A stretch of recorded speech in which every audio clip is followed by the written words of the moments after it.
Mes amis, je vous fais aujourd'hui une vidéo, une capsule, je vais remettre la caméra en place, consacrée au libre-échange et à la difficulté des choix en politique, puisque comme vous le savez, aujourd'hui, le Sénat doit, à l'occasion d'une niche parlementaire, discuter d'une proposition de loi présentée par une sénatrice communiste de mémoire, ou le groupe LR, mais en lien avec les communistes, visant à ne pas ratifier l'accord de libre-échange avec le Canada, qui a été soumis à l'Assemblée nationale en 2019 et qui ne l'a toujours pas été au Sénat. Donc le Sénat s'en est emparé en disant on ne peut pas adopter un traité en France sans qu'il ne soit validé par l'Assemblée nationale et le Sénat. Voilà, je remets la caméra.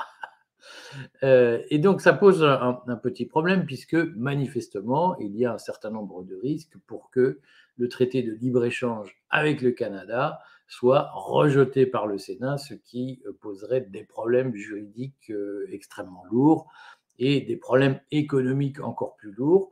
Je vais essayer d'évoquer ce sujet, mais je choisis de l'évoquer assez longuement parce qu'il y a une mode qui consiste à dire le libre-échange, c'est pas bien, le protectionnisme, c'est génial, et l'accord de libre-échange avec le Canada est l'exemple même de ce type d'accord où du bœuf aux hormones canadien va envahir le marché français.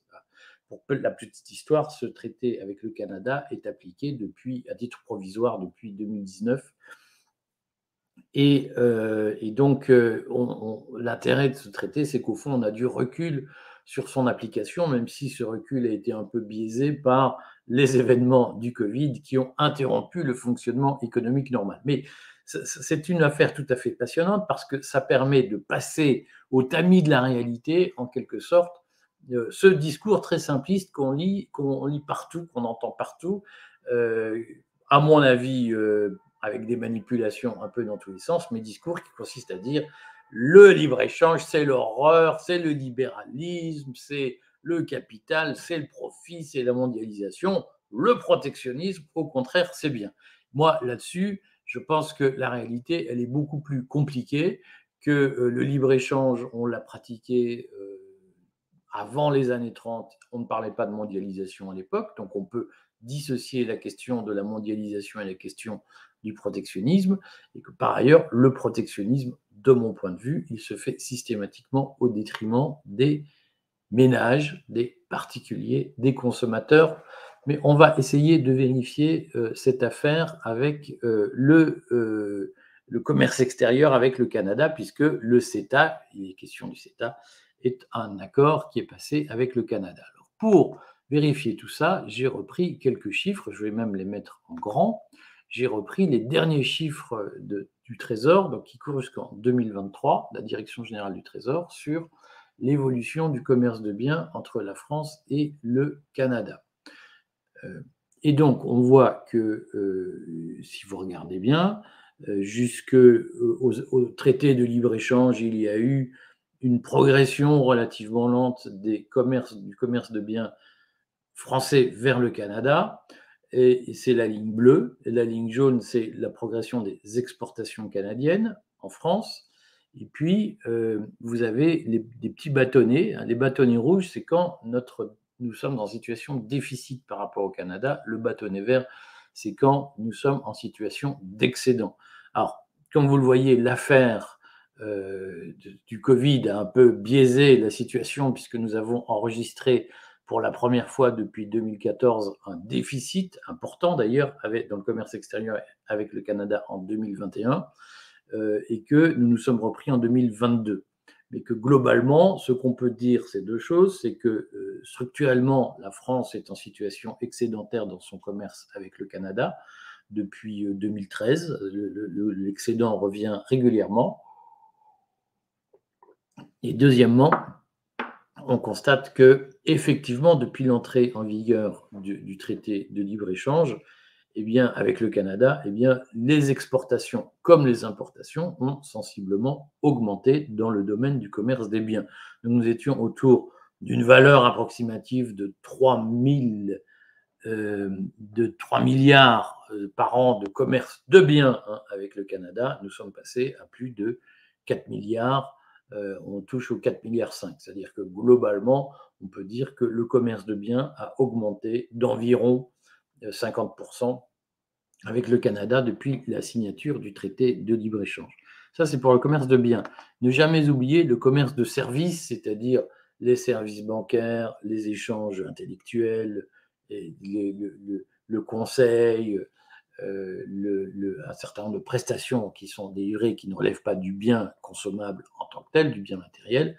Et là, on s'aperçoit qu'en revanche, la France a une situation structurellement déficitaire avec le Canada depuis un certain nombre d'années, que le Covid a fortement aggravé et qu'au fond, en 2022, on peut se targuer d'être revenu en situation bénéficiaire et donc on peut dire que le traité de libre-échange avec le Canada nous a mis en position positive et nous aide à exporter vers le Canada. Donc nous sommes sur le commerce de services en situation d'être intéressés par le CETA puisqu'il nous rapporte de l'argent en l'état. Je le redis, on manque un peu de recul, mais on voit bien que les volumes, c'est la ligne jaune et la ligne bleue, ont fortement augmenté grâce au traité de libre-échange avec le Canada. Donc ça signifie qu'il y a un impact de ce traité de libre-échange et que notamment nos exportations ont fortement augmenté grâce au CETA,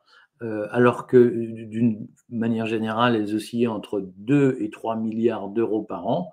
Eh bien, ces exportations ont dépassé les 4 milliards en 2022. On n'a pas encore les chiffres 2023, mais ça signifie que globalement, la situation, grâce au CETA, s'est fortement améliorée et que le CETA bénéficie aux entreprises françaises parce que si effectivement on importe plus de produits canadiens, on exporte encore plus de produits français vers le Canada. Donc tout ça signifie que, bien entendu, nous devons prendre les choses avec une forme de recul parce que nous n'avons pas encore 10 ou 15 ans d'ancienneté pour juger de l'efficacité du CETA sur nos échanges avec le Canada, mais aujourd'hui, globalement, la France tire profit de ces échanges. Les entreprises françaises augmentent leur chiffre d'affaires à l'étranger, et même si nous importons plus de produits canadiens, on peut dire que globalement, les entreprises françaises exportent plus que nous n'importons de biens canadiens. Donc le CETA est quelque chose de positif. Je le dis parce que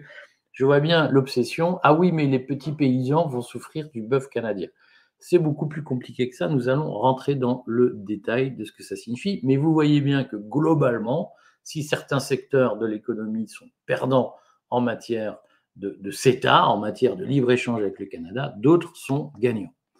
Et ici, alors je vais retirer la bannière pour que vous voyez mieux, je vous montre un chiffre qui devrait surtout vous inquiéter, beaucoup plus que le CETA lui-même et de est-ce qu'on va tirer profit du CETA ou pas, c'est la très mauvaise situation de la France dans les échanges du Canada. C'est-à-dire qu'aujourd'hui, quand on regarde la situation du Canada, des échanges canadiens avec les pays de l'Union européenne, eh bien nous voyons que la France est un partenaire qui est devenu secondaire pour le Canada, un partenaire commercial.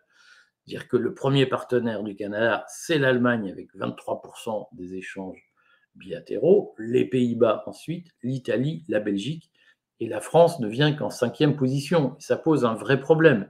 Il faut se demander pourquoi aujourd'hui, au lieu de se demander est-ce qu'on tire profit ou pas des échanges, du libre-échange avec le Canada, il faut plutôt se demander mais comment ça se fait que la Belgique, que les Pays-Bas vendent plus au Canada que nous ne vendons. Ce sont des puissances économiques secondaires par rapport à nous, et pourtant, ils vendent plus que nous. Et la France vend 2 fois moins à l'Allemagne qu'au Canada. 2 fois moins que l'Allemagne au Canada, même moins que 2 fois moins. Ça veut dire que nous avons aujourd'hui un problème de compétitivité de nos produits et qu'à force de dire le protectionnisme, le protectionnisme, le protectionnisme, eh bien, les marchés extérieurs, ce sont les autres qui les prennent et ça fait autant de chiffre d'affaires en moins pour les entreprises françaises et ça fait autant de travail en moins en France parce que pendant que Mongin, contre les règles du jeu, a expliqué que la concurrence est forcément déloyale, que le libre-échange, c'est forcément du libéralisme, eh bien, les autres, eux, ils vont sur place, ils font leur vente, ils font leur chiffre d'affaires et ils créent de l'emploi chez eux. C'est ça le vrai sujet. Bon, mais revenons quand même à la question, est-ce que cet accord de libre-échange avec le Canada nous pose un problème ou pas? Donc là, je vous ai repris de la note du Trésor ce que nous vendons, ce que nous importons, ce que nous achetons au Canada. Comme vous le voyez sur les premières lignes, les équipements mécaniques, donc ce que nous exportons sont des équipements mécaniques, électriques, électroniques et informatiques, 872 millions d'euros. Et nous vendons des produits agroalimentaires pour 865 millions d'euros et du matériel de transport pour 500 millions d'euros. Voilà, ce sont les postes les plus importants, mais on vend aussi du textile et de l'habillement au Canada. En échange, nous importons près de 600 millions d'euros d'équipements informatiques et électriques. Ça veut dire qu'on vend pour près de 900 millions d'équipements informatiques aux Canadiens et on en achète pour 600 millions. On gagne 300 millions sur ce poste. On achète aussi des produits pharmaceutiques au Canada. On achète très peu de produits agroalimentaires. Ça veut dire que l'agroalimentaire aujourd'hui, on en vend beaucoup aux Canadiens, mais on en achète assez peu. Ce chiffre est intéressant puisque le rapport du Sénat d'ailleurs qui dit qu'il ne faut pas ratifier l'accord avec le Canada, ce rapport du Sénat dit en fait on va sinistrer la filière bovine parce qu'il n'y a pas de clause miroir suffisante dans l'accord, c'est-à-dire de limitation aux conditions de production, il n'y a pas assez de règles environnementales équivalentes aux nôtres au Canada en matière de production de bœuf. Et donc, nous allons acheter du bœuf testostéroné canadien en masse et ça va ruiner notre filière. Or, il se trouve que depuis 2017, depuis 2019, cet accord est entré en vigueur et pour l'instant, on n'a pas assisté à l'inondation de notre marché par le bœuf canadien. Mais vous voyez bien que la question du bœuf est une question secondaire par rapport à ce que nous vendons en général aux Canadiens. On leur vend l'électronique et dans le domaine agroalimentaire, nous leur vendons beaucoup plus que nous leur achetons. Alors la question c'est, est-ce qu'il n'y a que la filière bovine qui compte ou est-ce que dans l'agriculture, on tient aussi compte des autres filières et on tient compte des intérêts des autres qui, eux, ont intérêt à acheter? Alors je vous mets cette copie d'écran de la lettre A, qui s'appelle maintenant la lettre, qui signale donc par exemple, la Fédération des spiritueux, c'est-à-dire des alcools en France, qui est présidée par M. Jean-Pierre Cointreau, un nom qui vous dit quelque chose, bien la Fédération des spiritueux a alerté le Sénat sur les répercussions qu'un rejet du CETA allait avoir, avec 250 entreprises françaises concernées, 151 600 emplois dans la filière des spiritueux en France qui sont concernés, avec notamment le Cognac Hennessy, LVMH, qui est propriété de LVMH, de Bernard Arnault, et Pernod Ricard. C'est-à-dire que nous avons aujourd'hui des grands producteurs d'alcool, dont Bernard Arnault, dont Pernod Ricard, qui aujourd'hui disent mais nous avons besoin de ce traité pour vendre plus parce que si on rejette le CETA, eh bien nous allons nous retrouver avec des droits de douane qui vont augmenter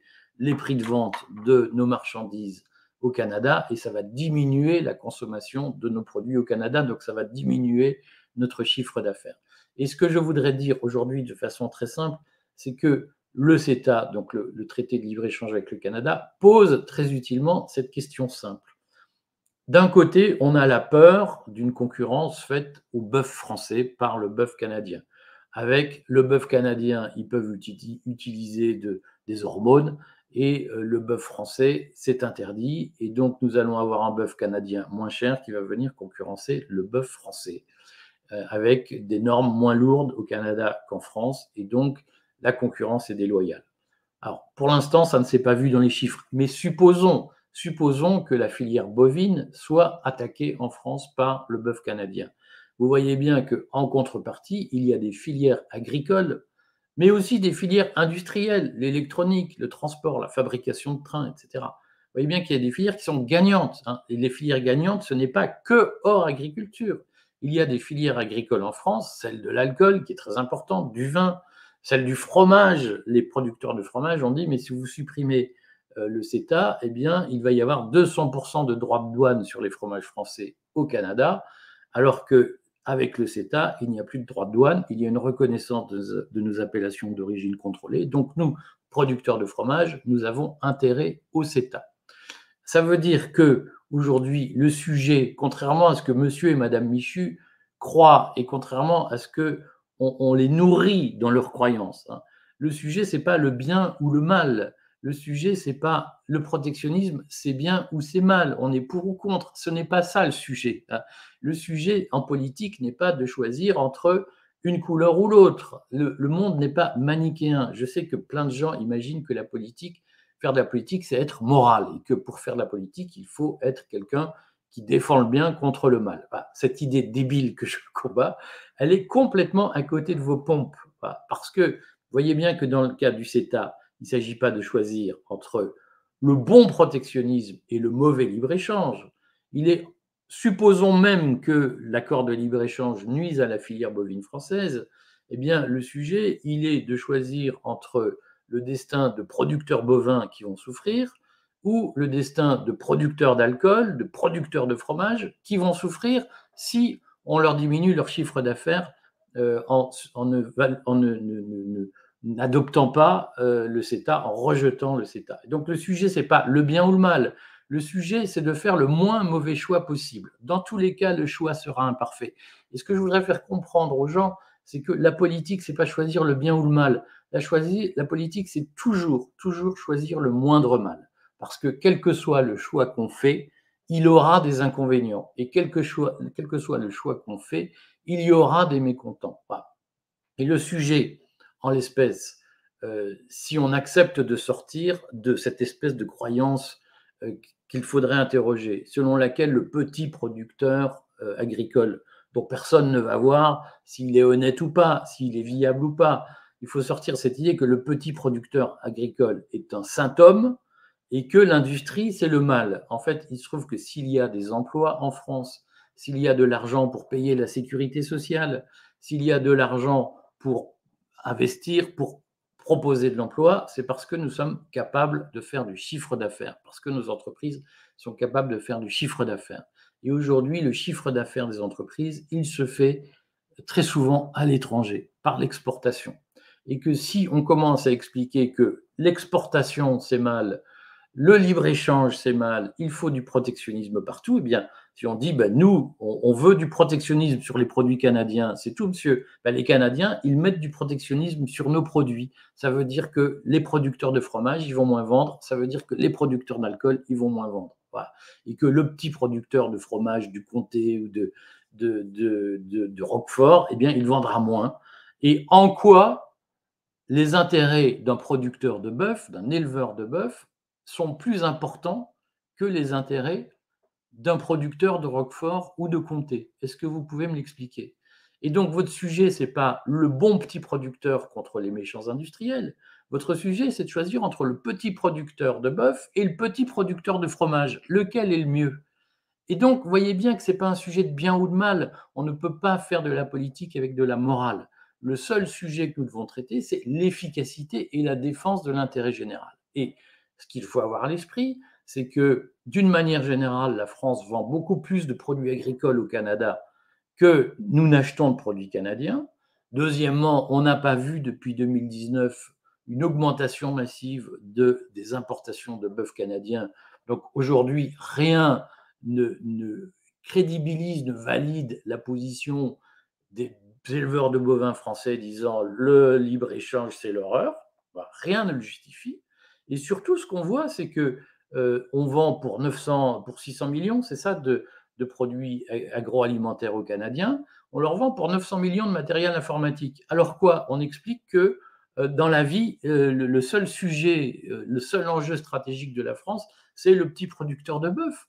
Et donc, le mec qui travaille dans une usine électronique, nos usines électroniques, nos usines de matériel de transport, les ouvriers, ils comptent pour rien. On explique qu'on les met au chômage parce qu'on sacrifie tout pour quelques producteurs. Ça ne veut pas dire que le producteur agricole est quelqu'un de méchant. Ça ne veut pas dire qu'il faut le sacrifier. Ça veut simplement dire qu'il faut penser en termes d'intérêt général. Et l'intérêt général de la France, ça ne peut pas se réduire à l'intérêt de quelques personnes, même si on les aime bien, même si on a envie de les aider, le sujet n'est pas là. sujet, c'est qu'on ne peut pas sacrifier tout le monde.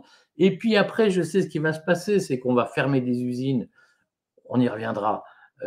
On va fermer des usines parce qu'on n'exporte plus les produits qu'on y fabrique. Et puis les gens vont chouiner en disant c'est dégueulasse, il y a du chômage.